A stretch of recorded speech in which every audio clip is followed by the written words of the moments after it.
Somewhere in Lafayette, a family opened a DNA report, expecting confirmation of what they'd always been told. Pure French, pure Cajun, pure and simple. What they found instead was a map that stretched from the Canary Islands to the Rhine. Their surname was French, their blood was not, and they are far from alone. Across Louisiana, thousands of families carrying names like Landry, Hebert, and Zatarain have spent generations believing those names told the whole story. They do not. Some of these surnames are not French at all. They are German words worn smooth by centuries of French pronunciation. Others are Spanish, carried across the Atlantic by island settlers most Americans have never heard of. A few are literal translations, names quietly rewritten from one language into another until the original vanished from memory. The people who carried these names built Cajun Louisiana together, farming the same land, marrying across every line that was supposed to separate them. DNA is only now catching up to what the paperwork erased. 15 surnames, 3 hidden origins. One story about what happens when cultures collide in a swamp and refuse to stay separate. Here is what your name has been hiding. Say the name Landry out loud, and it sounds like it belongs in a French country parish, next to a church bell and a bowl of gumbo. It does not start there. It starts in Old Germanic speech, in a personal name called Landric, built from 2 pieces, land and rick, meaning land and power, landlord in the oldest sense of the word. That name crossed into Normandy, softened at the edges, and became a French surname carried by farmers who worked the soil rather than owned kingdoms. Centuries later, those farmers or their descendants boarded ships bound for Acadia, and the name traveled with them into the swamps and prairies of what would become Cajun Louisiana. Today, nearly 4 in 10 Landrys in the entire United States live in Louisiana, concentrated in St. Mary, Lafourche, Terrebonne. A name that sounds like it was born on the bayou actually crossed an ocean twice and a language barrier once before it ever touched Cajun soil. The people who carry it are French by culture, French by tongue, French by parish registry. The name itself remembers Germany. If you ask most Cajuns which surname feels the most Louisiana, Hebert comes up almost every time. It is the most common Cajun last name in the state, stitched into phone books and church rolls from Lafayette to Houma. And like Landry, it did not begin as French. Hebert is a Germanic compound, Heri meaning army, Bert meaning famous, together meaning something close to brilliant warrior. It moved into northwestern France first, carried there long before Acadia existed, then crossed into England with the Norman conquest of 1066, then doubled back into French-speaking territory, then finally sailed for Acadia in the 17th century. By the time a Hebert stepped off a boat onto Louisiana soil in the 1760s, the name had already crossed 3 languages in 2 centuries. Nobody carrying it thought of themselves as anything but French. They spoke French. They worshipped in French. They named their children in French. But the word itself was forged somewhere in the German-speaking world, praising a soldier's reputation. A name meaning famous warrior ended up belonging to farmers, fishermen, and sugarcane workers on the Cane River and the bayous, generations removed from any battlefield at all. Most surnames spread the way rivers spread, branching outward from many sources until the origin blurs. Guidry did not. Nearly every Guidry in Louisiana traces back to one man, Claude Guidry, known as Claude Guidry de Grivois, documented as living in Acadia by the 1698 census. One farmer, one recorded name, and from him an entire surname population descending in a single unbroken line. The name itself reaches back further still, to a Germanic root, wido, meaning hunt, filtered through Old French into Widric or Whiteric before settling into the spelling Guidry generations later. So the surname is Germanic in its bones, French in its spelling, and Acadian in its single, narrow point of origin. When the Grand Arrangement scattered Acadian families across the Atlantic world in 1755, Guidry's descendants were among those who eventually found their way to Louisiana, carrying a name that had already been reshaped twice before it ever reached the bayou. For a genealogist, that single traceable ancestor is Rarest. Most Cajun surnames braid together from dozens of unrelated founding families. Guidry does not braid. It runs in one line, from one hunter's name in medieval Germany to one farmer in Acadia to thousands of Louisianans today. Thibodeaux carries none of the hidden language twist the last three names did. It is Acadian French through and through, and its meaning is widely given as almost defiantly simple. Bold people. No Germanic root buried underneath. No Spanish colonial paperwork. No translated words smuggled across a border. Just a name that meant close to exactly what it said to the people who first carried it out of Acadia and into exile. That plainness is part of why it endures. Thibodeaux is one of the most recognizable Cajun surnames anywhere in the country, instantly readable as Louisiana the moment it appears on a mailbox or a restaurant sign. The spelling itself tells a smaller story of its own. Over generations, the name splintered into Thibodeaux, Thibodeaux, and Thibault, different branches of the same family settling in different parishes, different clerks writing down different approximations of the same sound.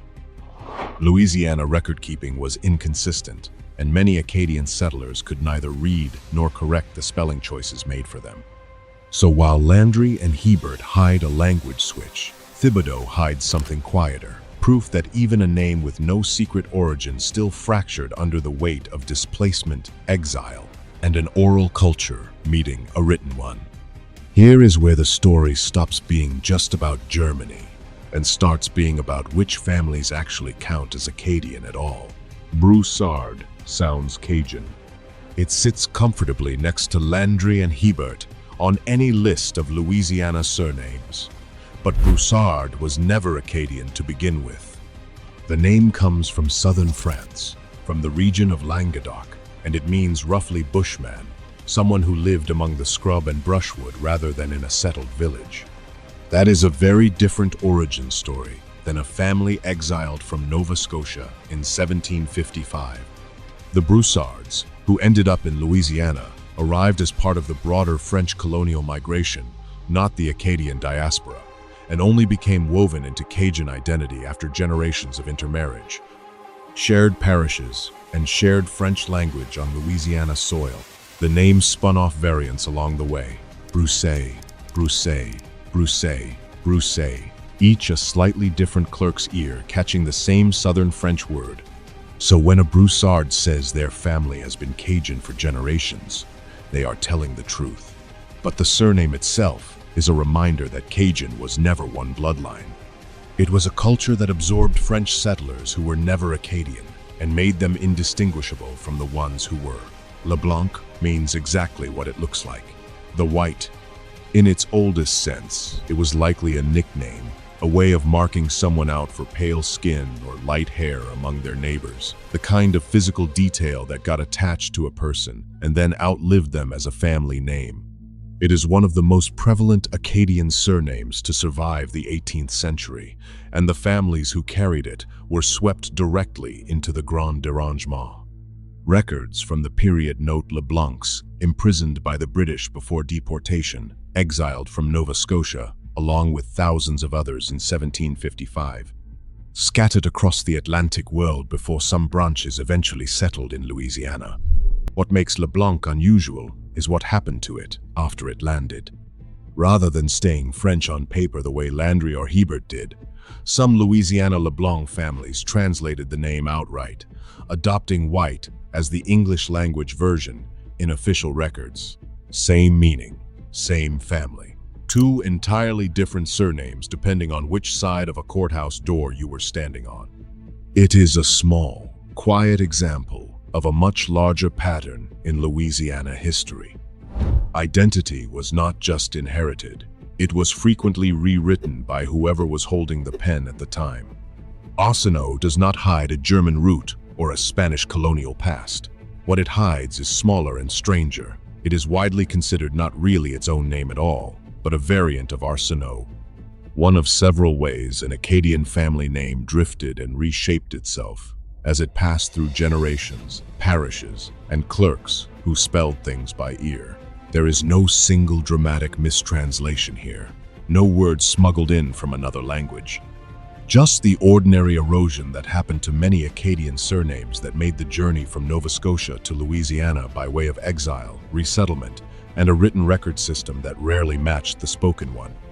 Arceneaux families were among those displaced during the Grand Dérangement of 1755, and by the time descendants resurface in Louisiana parish and census records, the spelling had already begun to fracture in some branches.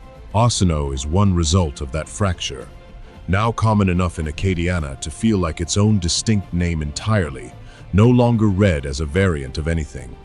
It is a reminder that some of the mystery in Cajun surnames is not about hidden nationality at all. Sometimes the secret is simply that the name was never fixed in the first place, only frozen at whichever spelling survived long enough to stick. Schexnayder looks like nothing else on this list so far, and that is the point. Where Landry and Hebert disguise their German roots inside smooth French phonetics, Schexnayder does not bother disguising anything. It sounds German because it is German, a surname carried by settlers who arrived along the Mississippi River in the 1720s, decades before most Acadian exiles ever set foot in Louisiana. These German-speaking colonists settled a stretch of the river above New Orleans that became known as the German coast, the Côte des Allemands, and Schexnayder is one of the names that survived that settlement almost intact. Almost, because it did not survive untouched. The name appears across records in a scatter of different spellings, each one a slightly different attempt to render German sounds into a French-speaking colony's paperwork. Over generations, German coast families intermarried with the Acadian settlers arriving after 1755, and the cultural lines blurred until Schexnayder families were speaking French, attending the same churches, and living inside what the wider world simply calls Cajun country. The name never became French.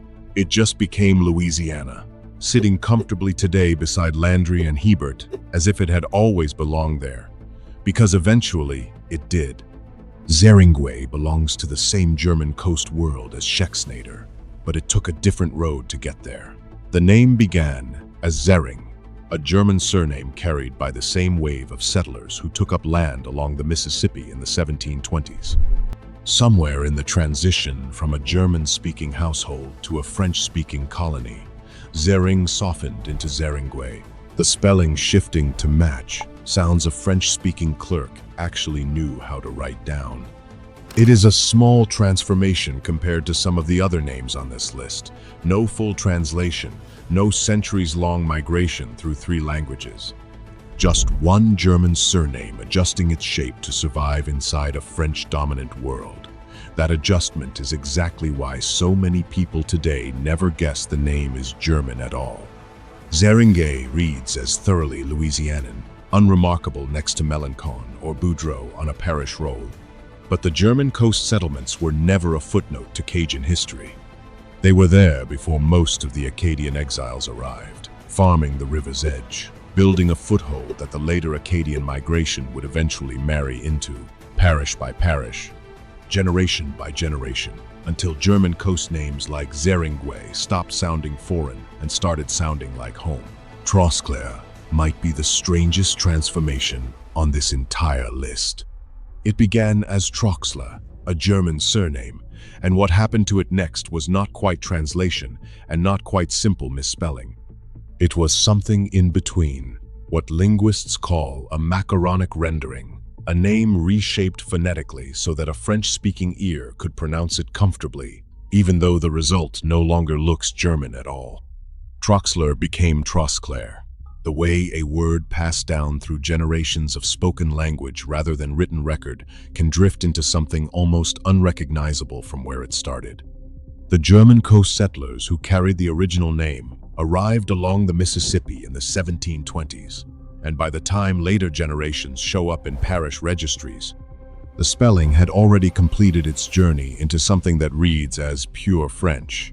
There is no obvious linguistic seam left to spot. Nothing about Trosclair signals German origin the way Schexnayder still does. That is what makes it worth pausing on.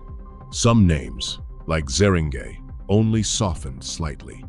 Trosclair fully dissolved its German shape and rebuilt itself as something else entirely, a name hiding in plain sight, sounding as Louisiana as any Acadian surname on this list, while carrying no French ancestry in its actual origin at all.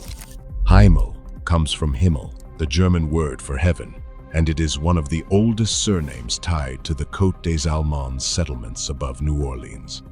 Like Zeringue and Trosclair, it belongs to the wave of German-speaking colonists who arrived along the Mississippi in the 1720s, decades before the Acadian exiles, who would later define Cajun identity, ever reached Louisiana's shores. The word itself carries a kind of quiet weight once you know what it means. A family naming itself, or being named, after heaven, then carrying that word across an ocean, through a language change, into a swamp parish where nobody pronouncing it aloud has any idea what it once meant. Hymel becomes Hymel through the same process that reshaped Zeringue into Zeringue and Trosclair into Trosclair. German settlers living inside a French-dominant colony, their names slowly reformed by French-speaking clerks, French-speaking neighbors, French-speaking churches. Over generations, Hymel families intermarried with Acadian arrivals and disappeared into the broader Cajun community, the same way every German coast name on this list eventually did. The heaven in the name outlived the language that gave it meaning, surviving as pure sound long after anyone remembered what that sound used to say. Every name so far has drifted through sound, one language's pronunciation slowly reshaping a word until it fit a new tongue. LaBranche did something different. It translated.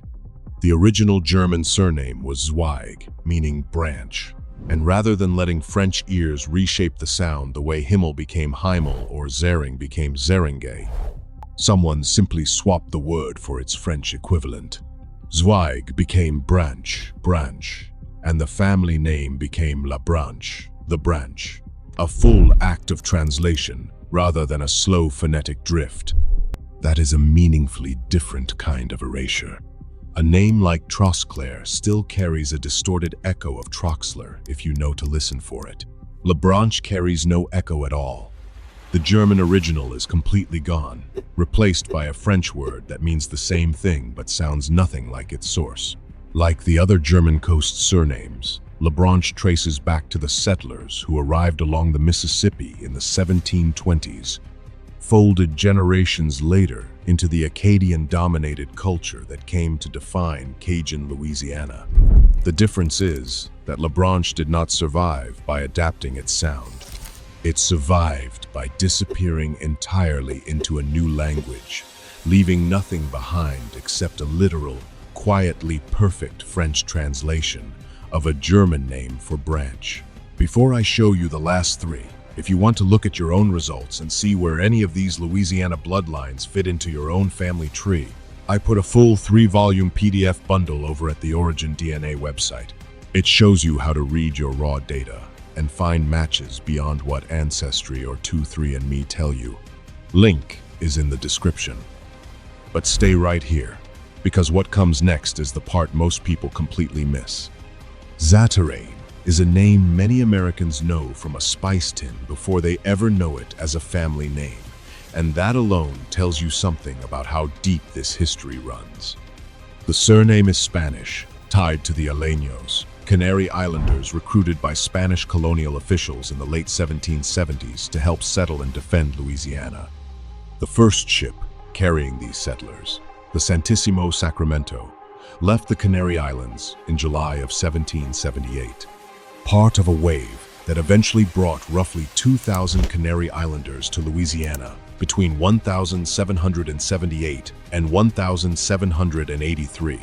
They settled mostly in St. Bernard and Plaquemines parishes and along Bayou Lafourche, marshland and floodplain country that shaped a culture as distinct in its own way as Cajun culture was becoming just a few parishes over.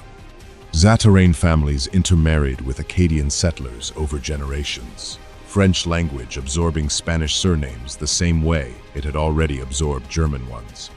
By the 20th century, the name had become associated with a well-known Louisiana spice and seasoning company, a name with roots in a Canary Islands recruitment drive nobody outside the state has ever heard of. The tin in your pantry is older and stranger than it looks.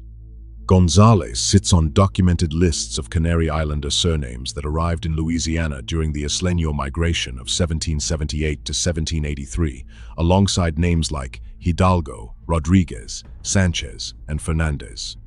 Unlike Zatarain, Gonzales never needed to hide inside a spice tin to survive into the present. It stayed visibly, unmistakably Spanish. A name that never softened into French the way Hymel softened into Hymel, or vanished into translation the way Zeringue became LaBranche. What happened instead was slower and quieter. The people carrying the name assimilated culturally without the name itself changing at all. Isleños families settled the same marshland parishes as other Canary Islander arrivals, intermarried with Acadian neighbors, and gradually became French-speaking, Catholic, and culturally indistinguishable from the broader Cajun community around them, all while their surnames stayed exactly as Spanish as the day it arrived. That is the quiet trick hiding inside a name like Gonzales. It looks like it should tell you everything about a family's culture and language. In Louisiana, it tells you almost nothing at all. The surname points straight back to the Canary Islands. The person carrying it might speak French, cook gumbo, and consider themselves as thoroughly Cajun as anyone named Broussard down the road. Alleman is the name that ties this entire story together, because it does not just carry a hidden origin. It announces one. In French and in Spanish, Alleman literally means German. The family traces to the Alsace-Lorraine region, land that changed hands between German and French control more than once over the centuries, which meant a family could go generations without ever crossing a border and still switch nationalities on paper.